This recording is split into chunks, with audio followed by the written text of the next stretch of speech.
Hello दोस्तों, क्या हाल है। आज तारीख 11 जून, दिन मंगलवार, हिंदी तिथि ज्येष्ठ पूर्णिमा। और आइए बात करते हैं आज के मुख्य समाचार में देश की तमाम बड़ी खबर पर नजर डालते हैं। चलिए जान लेते हैं आज की पहली बड़ी खबर। भारतीय दलों ने जिस तरह दुनिया में भारत का पक्ष रखा, उस पर गर्व। प्रधानमंत्री नरेंद्र मोदी ने बहुदलीय संसदीय प्रतिनिधि मंडलों की जमकर तारीफ की है। इन दलों ने आतंकवाद के खिलाफ भारत की मजबूत आवाज को 33 देशों में पहुंचाया और शांति के प्रति हमारी प्रतिबद्धता को दमदारी से रखा। विदेश मंत्री एस जयशंकर ने भी इनके प्रयासों को सलाम किया है। भारत की ये कूटनीतिक जीत दोस्तों हर भारतीय के लिए गर्व का पल है। पाकिस्तान को कड़ा संदेश। कांग्रेस सांसद शशि थरूर ने साफ साफ चेतावनी दी है कि अगर पाकिस्तान ने फिर उकसाया तो भारत करारा जवाब देगा। सर्वदलीय प्रतिनिधि मंडल ने दुनिया को आतंकवाद के खिलाफ भारत के रुख से रूबरू कराया। थरूर ने कहा, कई देशों ने भारत के संयम की तारीफ की, लेकिन ये भी समझा कि हम विकास चाहते हैं, न कि संघर्ष। भारत की ये वैश्विक पहुंच दोस्तों हमारी ताकत का प्रतीक है। वैभव सूर्यवंशी का तूफान। 14 साल के इस युवा बल्लेबाज ने फिर गेंदबाजों की नींद उड़ा दी। 90 गेंदों में 190 रन। वैभव ने ऐसी पारी खेली कि गेंदबाजों की रूह कांप गई। अब वो इंग्लैंड दौरे की तैयारी में जुटे हैं। वैभव, तुम पर हमें नाज है। कांग्रेस अध्यक्ष मल्लिकार्जुन खड़गे ने प्रधानमंत्री नरेंद्र मोदी को पत्र लिखकर लोकसभा उपाध्यक्ष के चुनाव की प्रक्रिया शुरू करने की मांग की है। खड़गे का कहना है कि ये पद खाली रखना लोकतंत्र और संविधान के लिए ठीक नहीं। पहली से 16वीं लोकसभा तक हर सदन में उपाध्यक्ष रहा है। अब देखना होगा कि इस मांग पर क्या कदम उठता है। भारत अब मौसम पूर्वानुमान में विकसित देशों के बराबर। केंद्रीय गृह मंत्री अमित शाह ने कहा कि एक दशक पहले हम पीछे थे, लेकिन अब प्रधानमंत्री मोदी के नेतृत्व में भारत ने लंबी छलांग लगाई है। शाह ने एनडीएमए और एनडीआरएफ को बाढ़ प्रबंधन के लिए राज्यों के साथ बेहतर तालमेल का निर्देश दिया। फ्रांस के नीस में संयुक्त राष्ट्र के तीसरे महासागर सम्मेलन में भारत ने मजबूत उपस्थिति दर्ज की। केंद्रीय मंत्री जितेंद्र सिंह ने कहा, महासागर भारतीयों की जीवन रेखा है और हम इसे संरक्षित करने के लिए प्रतिबद्ध हैं। भारत ने समुद्री प्रदूषण, खासकर प्लास्टिक प्रदूषण के खिलाफ कई कदम उठाए हैं। बांग्लादेश के अंतरिम सरकार के सलाहकार मोहम्मद यूनुस की ब्रिटेन यात्रा शुरू होते ही भारी विरोध। लंदन में प्रदर्शनकारियों ने वापस जाओ के नारे लगाए। उनके बैनरों पर यूनुस को स्वतंत्रता सेनानियों का हत्यारा बताया गया। ये विरोध कितना गहराएगा ये देखना होगा।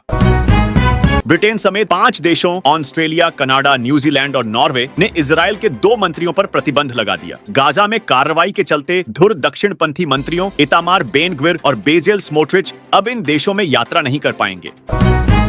मुख्यमंत्री हिमंत बिस्वा शर्मा का बड़ा बयान। उन्होंने आरोप लगाया कि गोमांस को हिंदुओं के खिलाफ हथियार बनाया जा रहा है। ईद के बाद सार्वजनिक स्थानों पर मांस फेंके जाने की घटनाओं का हवाला देते हुए उन्होंने अवैध प्रवासियों को वापस भेजने की बात कही। भारतीय अंतरिक्ष यात्री शुभांशु शुक्ला का अंतरराष्ट्रीय अंतरिक्ष स्टेशन जाने का सपना फिलहाल टला। फाल्कन 9 रॉकेट में खराबी के कारण एक्सियोम 4 मिशन स्थगित हो गया, लेकिन हमें यकीन है शुभांशु जल्द आसमान छुएंगे।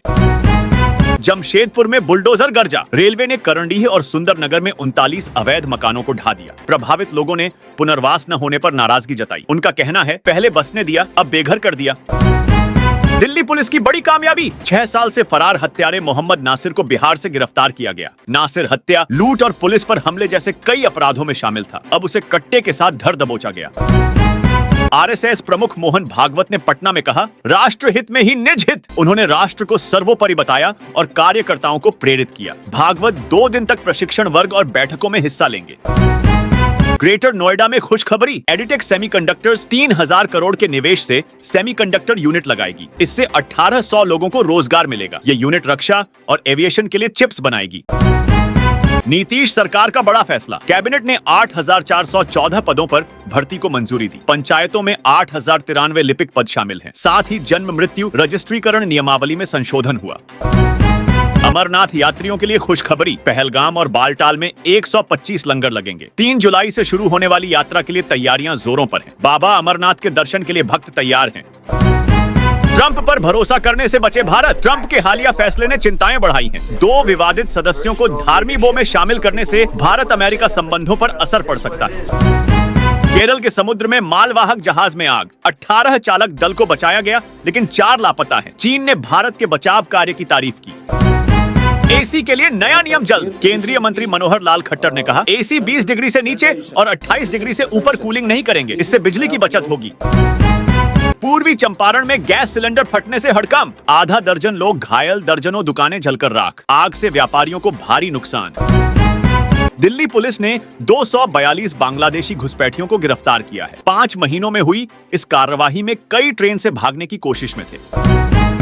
आर्थिक तंगी के बावजूद पाकिस्तान ने रक्षा में 20 हिस्सा बढ़ोतरी की। 2,55,000 करोड़ रुपए का बजट आवंटित। जनता की सुविधाओं पर असर पड़ सकता है। निशानेबाजी विश्व कप में भारत की इलावेनिल ने कांस्य जीता। चीन की 18 साल की वैंग ने स्वर्ण जीता। भारत को इलावेनिल पर गर्व है। आरसीबी बिकने की खबरें मालिकों ने साफ किया, ये सिर्फ अफवाह है। फैंस के लिए राहत की खबर। रक्षा मंत्री राजनाथ सिंह ने यूएन के फैसले पर नाराजगी जताई। पाकिस्तान को आतंकवाद निरोधी पैनल का उपाध्यक्ष बनाना हैरानीजनक है। सिंह ने आतंकवाद को बढ़ावा देने के लिए पाकिस्तान को फंडिंग रोकने की मांग की। पंजाब सरकार ने एचडीएफसी बैंक से सारे संबंध तोड़े। फंड ट्रांसफर में लापरवाही के आरोप के बाद यह फैसला लिया गया। विश्व बैंक का बड़ा बयान, भारत दुनिया की सबसे तेजी से बढ़ती अर्थव्यवस्था बना रहेगा। 6.3 हिस्सा विकास दर का अनुमान। अमेरिका से खबर, भारतीय छात्र के साथ अपराधियों जैसा सलूक। कांग्रेस ने प्रधानमंत्री से ट्रंप से बात करने की मांग की। न्यूयॉर्क में भारतीय दूतावास ने बयान जारी किया। रेल टिकट कंफर्म हुआ या नहीं, अब 24 घंटे पहले पता चलेगा। रेलवे की नई व्यवस्था का ट्रायल शुरू। और हाँ दोस्तों, आप मुझे कमेंट करके बताइए कि आप कौन से राज्य के कौन से जिले में रहते हैं। कमेंट में बताइए और साथ ही इस वीडियो को लिखे और शेयर करना। SBN न्यूज सब्सक्राइब करके बेल आइकॉन जरूर दबा दें, रोजाना ऐसे इंपॉर्टेंट जानकारियां, महत्वपूर्ण समाचार देखते रहने के लिए। ओके, चलिए, ख्याल रखिएगा अपना और अपने परिवार का। मिलेंगे अगले नेक्स्ट अपडेट में, तब तक के लिए जय हिंद, जय भारत, वंदे मातरम।